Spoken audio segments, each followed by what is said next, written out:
네, 안녕하세요. 여러분들의 구독과 좋아요로 이 채널이 유지되고 있습니다. 네, 영상 속도는 1.5배를 추천드리는 바이고요. 네, 이번에도 어떤 소식이 나왔는지 같이 한번 내용을 보도록 하겠습니다. 네, 이번 사태에서 FTT 사태가 정말 중요하기 때문에 먼저 한번 다뤄보도록 하겠고요. 과거에 루나에서 또 우리가 경험했던 사례도 이번에도 비슷하게 나올 수도 있으니 그 루트도 한번 보고 넘어가도록 하겠습니다. 만약에 안 좋은 신호가 먼저 나온다고 하면 이런 순서대로 진행이 된다라는 거 참고하시기 바라겠고요. VC 담보가 삭제가 되고 강제 매각이 될 것입니다. 그러면서 하락장이 연쇄적으로 알트코인들이 좀 많이 밀리게 될 것이고요. 그리고 연속적으로 VC 애들이 파산 절차에 입각이 돼서 이런 절차대로 진행이 된다고 보시면 될 것 같습니다. 만약에 FTT 부분이 연쇄 청산 가능성이 높아진 건 사실이긴 하지만 만약에 방어를 한다고 해도 약간의 좀 문제점이 있는 게 일단 FTX 이용자들이 빠르게 자금을 출금을 하고 있고요. 그것으로 인해서 또 여기에 가중치를 두고 있는 선물 거래를 이용자들이 쇼패팅에 따른 연합 체계가 구성이 됐고, 만약에 여기에서 알라메다의 연합 체계는 딱 정해져 있죠. 거래소, 그 다음에 VC 애들, 이런 애들이 연합 체계인데 파워가 좀 덜합니다. 왜냐, 전 세계의 고래, 개미, 그리고 선물 공격 대상자를 합치면 이 연합 대상자에 있는 물량이 어마어마하거든요. 그래서 버텨내기가 좀 어려운 부분은 사실이긴 하다. 만약에 가격대를 방어를 했다라고 해도 알트코인을 어느 정도 팔아야 되기 때문에 하락은 어느 정도 피할 수가 없는 수준이다 라고 말씀을 드리고 싶습니다. 그리고 그렇기 때문에 이런 점이 생각보다 어려운 부분은 있다. 그 대신 반면에 또 다른 반론에 따른 내용도 나와주기도 했었는데요. 더 블록 리서치에 따르면 FTX 파산 가능성은 거의 제로에 가깝다라는 내용들이 나와주고 있습니다. 뭐 어찌저찌 하게 되면 알트코인에 있는 가격 훼손을 함으로써 뭐 방어는 해낼 수 있을 거라고 보여집니다. 그리고 VC 애들도 어느 정도 또 처리를 하게 된다라고 하면 뭐 어느 정도는 방어를 할 수는 있을 거라고 하지만 그만큼 손실은 분명히 있을 것으로 보여지고요. 그리고 10분 단위로 FTX 핫 원래 잔고도 볼 수가 있다라고 해요. 그렇기 때문에 물량을 수시로 체크를 하면서 볼 필요성은 있을 것 같습니다. 이 이더 물량이 생각보다 많이 줄어들고 있다라는 게 좀 눈에 많이 들어온다라고 보시면 될 것 같습니다. 그리고 해당에 있는 알라메다 리서치 포트폴리오 부분이 다시 한번 부각되는 부분은 뭐 제가 아까 앞에 설명했던 거와 유사점이 있겠죠. 영향을 충분히 간다. 그 저기 포트폴리오에 들어가져 있는 코인들도 당연히 매도 부분이 나올 수 있는 가능성이 열려져 있기 때문에 이런 걱정을 꼭 할 수밖에 없다라는 것과, 그 다음에 이번에 또 젠글에서 나왔던 보고서가 하나가 있었습니다. 보게 되면 이제 역대 거래량 탑10 NFT 이미지 링크 저장 유형을 보게 되면 IPFS가 가장 높았고요. 그 다음으로 그 다음으로는 아무래도 중앙화된 서버, 그리고 아트는 6%밖에 안 됐다고 합니다. 개발 활동이 가장 높은 순번대로 보게 되면 여전히 이더가 독단적으로 가장 높은 위치에 있고요. 그 다음에 매틱, 아발란체, 클레이, BNB 순이라고 보시면 될 것 같습니다. 코인원이 이번에 원화 입출금 전환을 할 것이다, 카뱅으로 바꿀 것이다 라는 내용이 나와서 이게 과연 얼마나 시너지 효과가 나올지도 궁금해지고요. 농협은행이 빗싸움의 실명 계좌에 따른 문제점이 좀 나왔다고 합니다. 아무래도 보게 되면 가상자산 거래 관련 의심스러운 보고 업무 운영이 불합리하고 가상 사용자에 대한 강화된 고객 확인이 미흡하다 라고 해서 STR의 개선 조치와 그리고 가상자산 이용자 고객 확인 미흡 부분은 저는 여기에서 이제 의혹을 해본다고 하면 두 가지 요점이 있을 것 같습니다. 비용과 그 다음에 여기서 해먹으려고 하는 자로 나뉘어 볼 수가 있는데, 내부 직원들이 해먹기 위해서 이런 거를 알면서도 계속 용인을 하려고 하는 거 아니냐. 그러니까 지난 2018년도 때도 지적을 받았음에도 불구하고도 알면서도 그냥 용인했다라는 거, 뭐 이런 부분이 있겠고요. 이게 생각보다 자금 출처 조사나 이런 거 시스템 돌리기에는 어마어마한 비용이 들어간다고 있어요. 인건비도 상당히 비쌉니다. 그것도 명세서도 제가 보여드리기도 했었죠. 그렇기 때문에 이건 뭐 빗썸 관계자만 알고 있겠지만 아무래도 그냥 의혹으로 한 저 두 가지가 뭐 있을 것 같다라는 생각이 들었고요. 그 다음으로 라이엇 블록체인의 이제 실적 발표가 나온 게 있었는데 순손실 기록이 나왔다고 합니다. 지난해 같은 기간 대비보다 2배 이상 늘어난 수치였고요. 그리고 다만 시장 예상치보다는 5,420만 달러보다는 낮게 나왔고, 라이엇 블록체인이 현재 2억 5,500만 달러 상당의 현금과 6,766개 비트코인을 보유하고 있어서 튼실한 대차 대조표를 보여주고 있다고 합니다.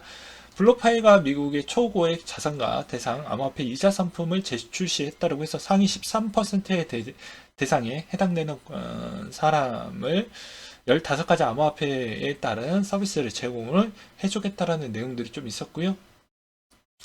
그 다음으로 달러 인덱스 추이는 110.2를 기록을 했다고 합니다. 샌프란시스코 연은의 비둘기파적인 발언과 고용 추세 지수가 악화됐던 영향성이 금 가격과 동반돼서 영향을 끼쳤다라는 것과 그래서 금 가격은 온스당 1675달러 선으로 마감을 보여주었고요. 유가는 배럴당 91.87달러 선으로 마감을 보여주기도 했었는데, 이제 유가는 북미의 겨울이 생각보다 춥다라는 이야기도 좀 영향을 끼쳤다라고 합니다. 그래서 참고하시길 바라겠고요. 그 다음에 제레미 시걸 미국의 와튼 스쿨 교수님이 파월 의장이 주택시장을 볼 때 지난 지표에 사용한다라고 말해 충격을 받았고, 기술적인 문제에 불과하지 않다. 주택은 근원 인플레이션의 40%를 차지하고 파월 의장이 항상 고론하고 있기 때문이다. 현재 상황을 반영하는 지수를 보며 주택가격과 임대료는 마이너스이며 과거를 반영하는 지수를 보며 플러스 결과가 완전히 달라진다. 연준이 잘못된 지표를 보고 있다 라고 했는데, 알고 있으면서도 저런 약간의 페이크한 모습을 보여주고 있는 것인지 그분들만 알고 있겠죠. 그렇게 좀 표현하고 싶고요. 골드만삭스가 중국 전면 리오프닝 시 미국 증시 20% 상승 가능성이 있다. 요즘 지수와 그 다음에 미국의 커플링 속도가 너무 높기 때문에 이건 호재라고 볼 수가 있겠고요. 월스트리트 저널에 따르면 정상 활동 재개 시까지 1년가량 정도 걸릴 것으로도 전망을 또 내비치기도 했습니다. 시진핑 3연임 확정 후 규제 완화에 따른 기대감은 아마 내년 중에 한 번은 나올 것인데, 그게 상반기에 나올 것인지 하반기에 나올 것인지는 모르겠지만 중국 양해를 거쳐서 나온다라는 뭐 소문이 있습니다. 소문입니다. 그 다음에 메타의 수천 명 해고, 이건 트위터 인원보다 더 많을 것이다라는 얘기가 돌고 있고요. 그 다음에 최근 차례 중간선거 후 100일 주가는 여전히 강세가 훨씬 더 많았다라는 내용이 있었고요. 공화당 승리가 클수록 증시의 안정감이 더 클 것으로 보여집니다. 왜냐? 세금 지출 억제 영향성으로 인해서 아무래도 더더더 이쪽에 힘이 실어질 것이다라는 이야기가 나오고 있었고요. 골드만삭스도 하방 위협성이 더 크다라는 이야기가 나오고 있습니다. 에너지를 빼게 되면 아무래도 이번 시즌 별로 재미없을 것 같고, 내년에서는 이익률도 S&P 500에 따르면 거의 제로의 수순이 될 것 같다. 그러니까 내년이 상당히 경기가 더 나쁠 것이다라는 전망치를 내놓고 있고요. 베어드 전략가는 이번에 연준의 최종금리가 5.25까지 올리기에는 어렵다. 근데 저는 이 금리 부분은 12월 점도표가 어차피 내년치까지도 다 나오기 때문에 그거 보고 생각해도 늦지 않아요. 굳이 11월 초에 나오는 금리 예상치는 굳이 의미가 없다라고 보는 입장입니다. 그래서 그거는 그거 별개로 보시고 12월 달에 전도표 보고 결정해도 늦지 않는다 라고 말씀을 드리고 싶고요. 지표 악화 솔직히 4.5도 인상하기에도 어렵다. 저도 이건 인정합니다. 왜냐면 대부분 국가들이 캐나다, 요즘 중앙은행이나 호주 금리 올리는 속도가 상당히 많이 둔화됐죠. 그리고 유럽의 일부분의 은행들도 좀 둔화되고 있는 실정입니다. 올릴 수 있는 한계의 마지노선에 일단 걸쳐져 있다라는 것이죠. 그리고 일본도 내년까지만 우리가 좀 이렇게 어떻게 보면 어, 자기네들 구상대로 있는 구실만큼 그렇게 가져가겠다라고 했는데 그게 만약에 핀테가 끊어지면 여전히 미국 국채를 던질 수 있는 가능성이 매우 높다라고 볼 수가 있습니다. 그래서 연준도 버티기가 어려운 상황이 있기 때문에 이럼에도 저럼에도 연준이 상당히 고민이 많을 것으로 보여지고요. 저는 연준 입장도 저는 이해를 합니다.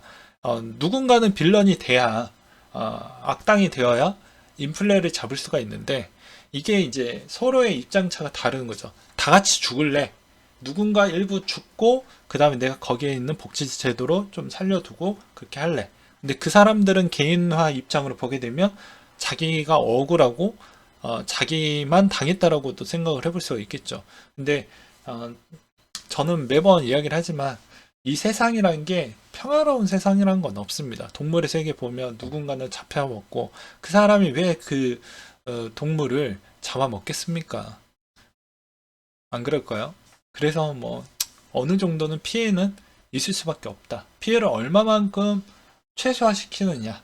그것이 이제 연준의 목적이라고 보시는 게 맞을 것 같고요. 그 다음에 영국 정부도 마찬가지로 부자 증세, 지출 삭감 계획을 내놓고 있어서 여전히 지금의 연준이 어느 정도 위치까지 올라갈지 모르고 어떤 변수가 나올지 모르니 각 국가마다 계속해서 어떻게 보면 지갑을 닫고 있다. 세금을 더 많이 거두려고 한다. 이런 목소리가 나와주고 있다고 보시면 될 것 같습니다.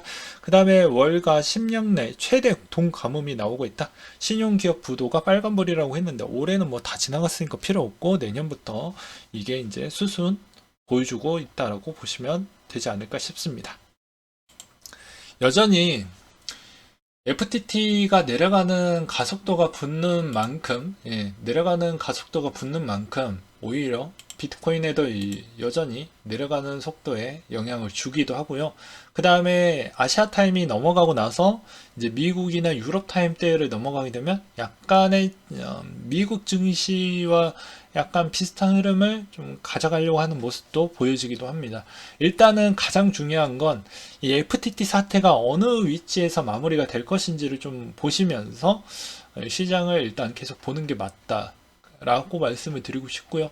이 사태가 아무리 세게 나온다라고 해도 기존의 뭐 라이어 블록체인이나 이런 쪽에 아직까지는 현금성이 많이 나왔기 때문에 기존의 VC 애들만 좀 고생을 심하게 겪을 것으로 보여지고 거기서 일부 또 문제점이 나오게 되면 전체적인 알트코인이 좀 많이 밀리게 됨으로써 어떻게 보면은 이번 알트코인의 하락장이 좀더 나올 수 있는 가능성은 열려져 있을 것 같습니다.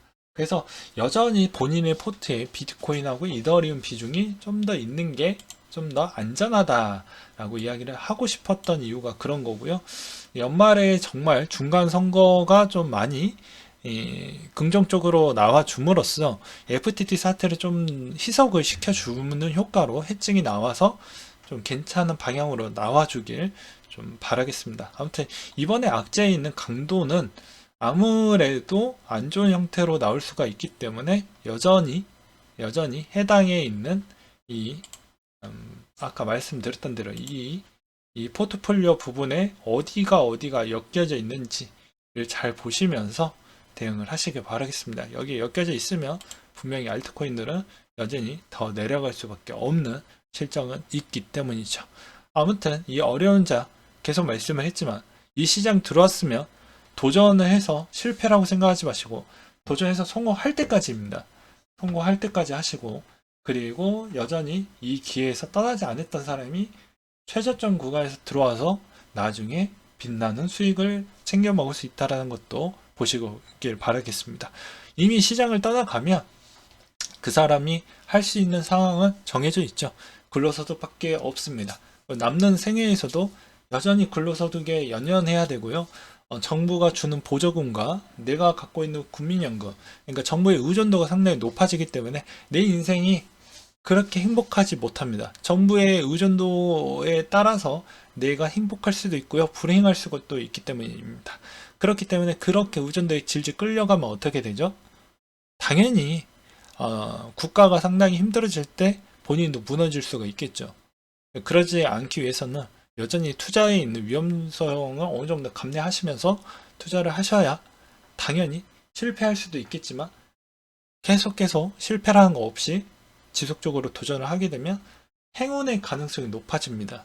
운도 같이 높아져. 왜냐? 내가 운이 아주 나쁜 사람이라고 해도 전체 10년 기간 중에 한 번은 오겠죠. 운 좋은 사람은 1년에 여러 번 온다고 하지만 10년 중에 당연히 운 좋은 사람과 타이밍이 맞춰서 딱 떨어지는 시점에 같이 팔고 나가면 되기 때문입니다. 그러하기 때문에 웬만하면 이 시장 너무 힘들고 어렵다고 해도 여전히 기회는 있으니 그때까지 기다려 보자고요. 네, 이상으로 마치도록 하겠습니다.